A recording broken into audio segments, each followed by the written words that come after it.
English and Czech are obviously quite different languages. There are similarities which help greatly when learning Czech while being an English speaker or the other way around. But sometimes you stumble upon a concept that occurs in only one of these languages, or more often in both, but in one of these languages it's used in a much more limited extent. And these are typically the hardest obstacles on the journey towards language acquisition, because if you want to be fluent in a new language, not only do you have to understand its concepts, but also you have to shift your way of thinking to include those concepts in your speech. And this kind of concepts is the topic of today's video.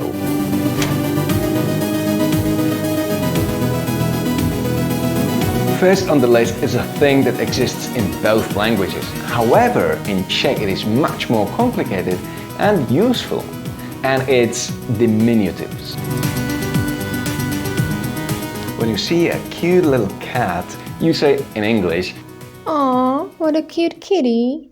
Or if it's a dog, "Aw, what a cute doggy." So yes, there are diminutives in English, however, they are somehow limited to quite a narrow group of nouns. However, in Czech, you can turn almost anything into its diminutive form. So, if you see a dog, which is pes in Czech, and you think it's little and cute, you say takový roztomilý pejsek. If it's a cat, kočka, you'd say taková roztomilá kočička. And if you see an apple, jablko, you can say takové roztomilé jablíčko. Or for example, takový roztomilý autobusek. There's no noun I can think of that couldn't be turned into a diminutive. But there's more. You can change also adjectives. For example, takový roztomiloučký pejsek. Or krásňoučký domeček. Some words can have more forms and levels of diminutiveness, like pes, pejsek, psíček, pejsánek, or malý, malinký, maličkatý, malilinkatý, and so on. So in Czech you can become quite creative, but don't overdo it, because if everything is krásňoučké, hezoučké, malilinkaté, and so on, you might sound a little bit weird. Next up is subject phrasing, or indirect object as a subject in a passive sentence. Now, passive forms in Czech and English are fairly similar. You switch object for subject, add a form of to be, use the right form of the full meaning verb, and hey presto, it's passive. Now, while in Czech you can do it with the direct object, like for example, active sentence would be zaslali mi číslo účtu na email. They sent me the account number via email. Passive, číslo účtu mi bylo zasláno na email, meaning the account number was sent to me via email.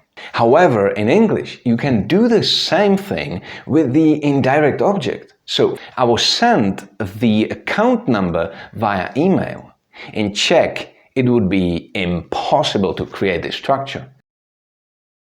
Or active sentence, řekli mi tuto informaci příliš pozdě. They told me this information too late. Passive, tato informace mi byla řečena příliš pozdě. This information was told to me too late. With the indirect object, I was told this information too late. And actually, passive is much less used in Czech than in English in general. Next on the list is grammar of questions. Simply put, in Czech, interrogative and nominative sentences have the same structure. That means a question looks the same as a normal sentence. And often the only difference is in intonation. So while English uses inversion in its questions, like for example, have you been to Prague? In contrast to a structure of a nominative sentence, I have been to Prague. In Czech, the thing that makes a question is its intonation. And of course, there might be a question word, like kdo co proč, meaning who, what, why, and so on. And in the written form, there's a question mark, but there's no necessary change in the structure of the sentence itself. So you have to be a little bit more careful with the melody. Žiješ v Olomouci? That would be a question. And a normal sentence, žiju v Olomouci. Last item on today's list is spelling. Now obviously spelling exists in all languages that use written words, but what I mean is, what you say when somebody asks you, how do you spell this word? While in English, you would automatically spell all the letters in the word. So for example, how do you spell clock? C-L-O-C-K. That's typically quite easy for a native English speaker. However, for a Czech speaker, oh my, that's torture. That doesn't mean that they wouldn't know how to write it. It's actually hard for me to spell my own name if I'm not looking at it on paper. The problem is, we don't spell. Of course, there's a Czech alphabet. A, B, C, Č, D, J, E, F, G, H, Č, I, J, K, L, M, N, O, P, Q, R, S, Š, T, T, U, V, dvojité V, X, Y, Z, Z. But nobody is using it for spelling. See, if you ask a Czech person, how do you spell clock? They'd simply say Clock. Since Czech spelling is so simple that words are pronounced the same way they're written, and almost every letter stands for one specific sound. For example, C is always pronounced C, O is always pronounced O, and so on. Why would you use an alphabet for spelling if you can simply say a word that corresponds exactly with how the word is written? So next time, if somebody asks you, how do you spell conscientiousness? What you need to say is conscientiosness.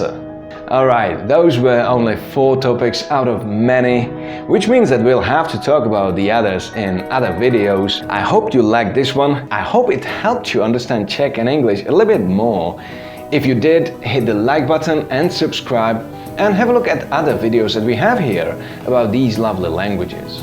If you are interested in online lessons, click the link in the description. Have a great day, and don't forget to tune in next time, because we are going to talk about something interesting again.